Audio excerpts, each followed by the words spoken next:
The journey to meeting my first survivor and really connecting with what the problem of trafficking looks like when you kind of zero in on the one was full of every emotion, I think, in the book, and probably some that aren't even there. There was one woman, she came from a poverty background. She was surrounded by gang violence and just a very broken home, really just searching for love and affirmation and just a better way out. And so she met a man who promised her just all the different things that we would want in a relationship: love, affection, a safe place to stay, just everything that she hadn't gotten so far in her life. So she made the decision to start a relationship with this person, go and move in with him. And when she got there, it was completely different from what she thought it was. He was forcing her to sell herself in order for her to continue staying with him.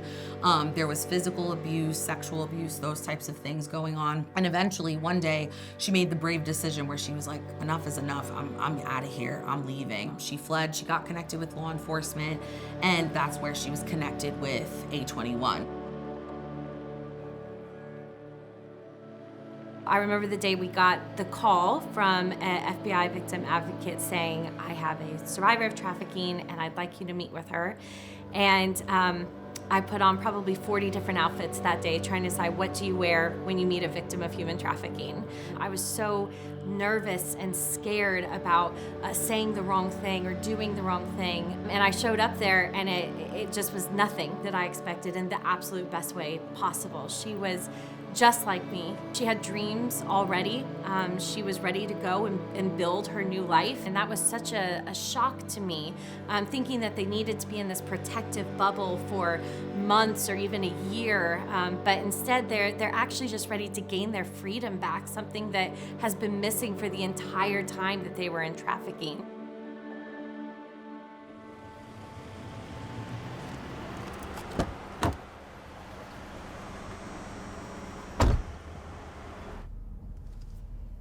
So the interesting thing is that there was a huge God factor in the beginning of A21 here on the East Coast, and I had zero desire to be a part of fighting human trafficking.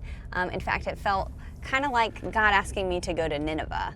And honestly, God had incredible divine appointments where I met Christine Kane, and honestly, the pieces just began to fall together in ways that I can't even describe. Currently, they have 41 survivors in their care, and what they are doing is incredible, and how they involve the community to be a part of their restoration is really unprecedented. I've honestly never seen another nonprofit who has involved the community the way that they have.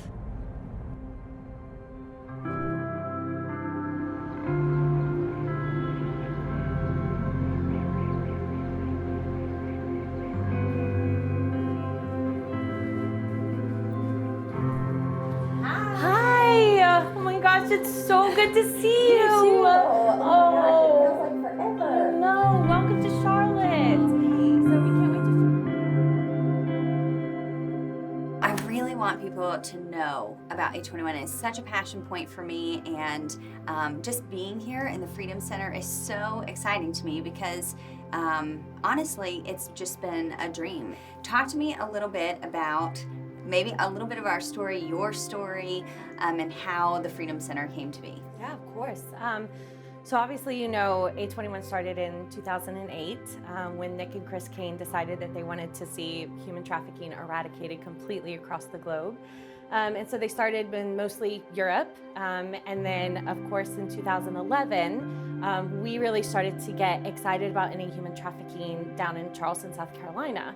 And so you, of course, were there, and we had an incredible group of just core people who were all super passionate about it.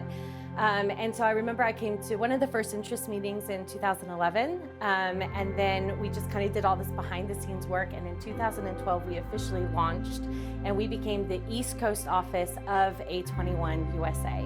And so there was just so much trying to figure out, what does trafficking even look like here, and what do we need here, and how do we support survivors here, and what does a victim even look like in the US? And so through that journey, we realized that what we really needed was a place like the Freedom Center. And so we launched this in 2016 here in Charlotte, North Carolina, and it's just been incredible to see the impact it's had on victims since.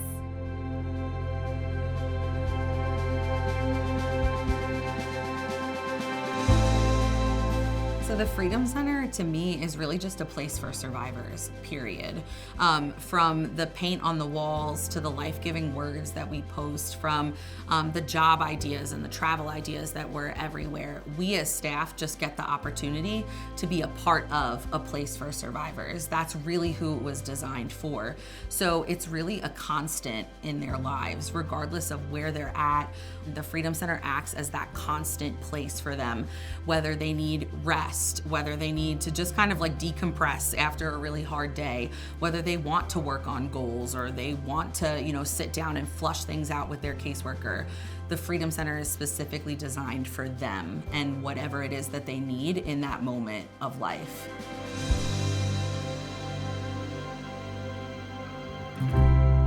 A21 caseworkers are highly educated, and they have a background in working with people who have complex trauma.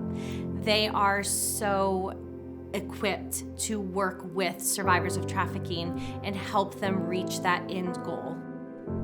When approaching a survivor that has newly left their trafficking situation, one of the biggest things is just that empathy, that listening, really not trying to insert yourself too much in what you think they need. And so in that moment, it's not my job to tell a survivor what they need, but it's really just for me to sit back, for them to tell me what they want or what's gonna get them through that next minute, second, hour, and I'm really there to just facilitate what it is that they need, because that makes the difference between an organization that's survivor-led and survivor-focused and really has that listening ear to what survivors need versus an organization that comes in and tells survivors what they need to do.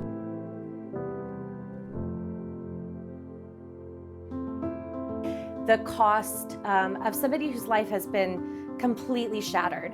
And typically we're not working with someone whose life got shattered 6 months ago when the trafficking started and is now going to be totally fine. We're working with people, again, that really awful things that happened to them go back to when they were sometimes infants and children. And that takes a lot of resources to help them grow the life that they've been dreaming of their whole life. And so if we have people who help give, they partner with A21 or a nonprofit, and they help us cover the cost of that journey for a survivor. That can be the difference sometimes between a survivor really making it and not. I just remember her starting to come to the Freedom Center, and at first, those meetings were just filled with, what am I gonna do next? And eventually, just with consistency and just continuously reminding her she's capable and that she can accomplish anything that she sets out to accomplish. And so over time, those messages and that consistency really just started to feed in. Now she has a job, she has a beautiful child that she's such an amazing mom and takes care of. There's all these different amazing things, and I've just seen her life turn around. It's phenomenal to realize that people really can rebuild their lives, and all of this horrific trauma that they went through can actually propel them to live the life they want. And that was incredibly humbling and awe-inspiring to me, the resiliency to see that. And so her trafficking situation is really just a thing of the past. It's a part of her story, but it isn't her story. Her being able to consistently work with staff and get those messages in her brain to sort of shift and change, her life is just completely different now than from what it was when I first met her.